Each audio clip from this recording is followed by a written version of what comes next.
Hello दोस्तों, क्या हाल चाल है। चलिए आज का वीडियो शुरू करते हैं। आज दिन है 2 जनवरी साल 2026 का शुक्रवार। आज हम इस वीडियो में बात करने वाले हैं बांग्लादेश में हुई एक हिंसक प्रदर्शनों और हिंसक प्रदर्शनों में एक हिंदू व्यक्ति की हत्या के बारे में। जी हाँ दोस्तों, आपको बताते चले कि दीपू चंद्र दास की बेरहमी से हत्या कर दी गई। उनको एक पेड़ से लटका कर जिंदा पेट्रोल डालकर जला दिया गया। उनकी बस एक इतनी सी गलती थी कि उन्होंने कुछ इस्लाम के बारे में 2 शब्द कहे। उस पर भी उन्होंने काफ़ी लोगों से मन्नतें मांगी और बोला कि मैंने कुछ गलत कमेंट नहीं किया, माफ़ी भी मांगी, बहुत कुछ किया, लेकिन उस आतंकवादियों और जिहादियों की भीड़ ने उसे नहीं बख्शा और उस एक मासूम सी बच्ची के पिताजी को और एक पत्नी के पति को बेरहमी से उन दरिंदों ने आग के हवाले कर दिया और इतना पीटा कि किसी भी हिंदू को देखकर उसका वो वीडियो देखकर खून खुल जाएगा। दोस्तों, आखिर ये बांग्लादेश की यूनूस सरकार चाह क्या रही है, जो कि बेरहमी से वहाँ पर हिंदुओं की हत्या करवा रही है, जिसको लेकर भारत सरकार को एक ठोस कदम उठाना चाहिए। और अभी यह तो न्यूज आ रही कि अब तक लेकर दीपू चंद्र दास से लेकर अभी तक लगभग बांग्लादेश में 4 हिंदुओं की हत्या बेरहमी से कर दी गई। आखिर भारत सरकार इस पर क्यों नहीं कुछ कार्रवाई करती है। वहीं देखिए आप सरकार की दोगली राजनीति, जो कि वहाँ हिंदुओं की हत्या होती है और हमारे देश में प्रदर्शन होते हैं। वहीं हमारे देश के सरकार और मंत्री बांग्लादेश जाते हैं। हमारे देश के विदेश मंत्री एस जयशंकर जी बांग्लादेश पहुंच गए और किसी नेता के शोक संवेदना में पहुंच गए। और वहीं हमारे देश के हिंदुओं की हत्या होती है तो वहाँ कुछ नहीं बोल पाते हैं, और जब बांग्लादेश में किसी नेता की हत्या आती है तो वो शोक संवेदना प्रकट करने बांग्लादेश पहुंच जाते हैं। सोच सकते हैं सरकार की कितनी दोगली राजनीति है।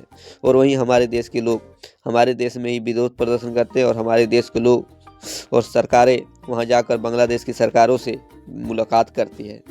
ये कितनी राजनीति गंदी है।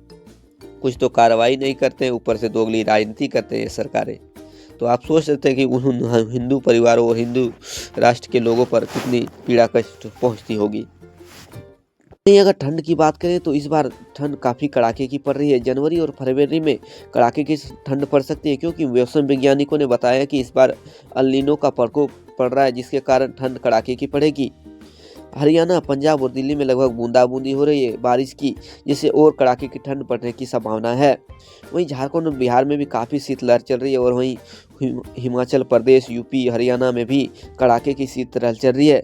अगर झारखंड की राजधानी रांची की बात करें तो वहाँ तो शिमला से भी ज़्यादा कम तापमान हो गया है, जो कि बताया जा रहा है 2 डिग्री तापमान हो गया है। और इन ठंड को देखते हुए सरकार ने काफ़ी एडवाइजरी जारी कर दी है। छोटे बच्चों के लिए स्कूलें बंद रखने के आदेश दे दिए हैं और सभी जगह अलाव और कंबल वितरण करने के भी आदेश दे दिए हैं।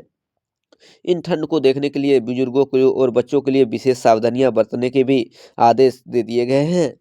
वहीं इन ठंड को देखते हुए सभी लोगों से आग्रह है कि आप लोग अपने घरों में रहें। जो जरूरी काम है उन्हें धूप के समय में ही कर लें।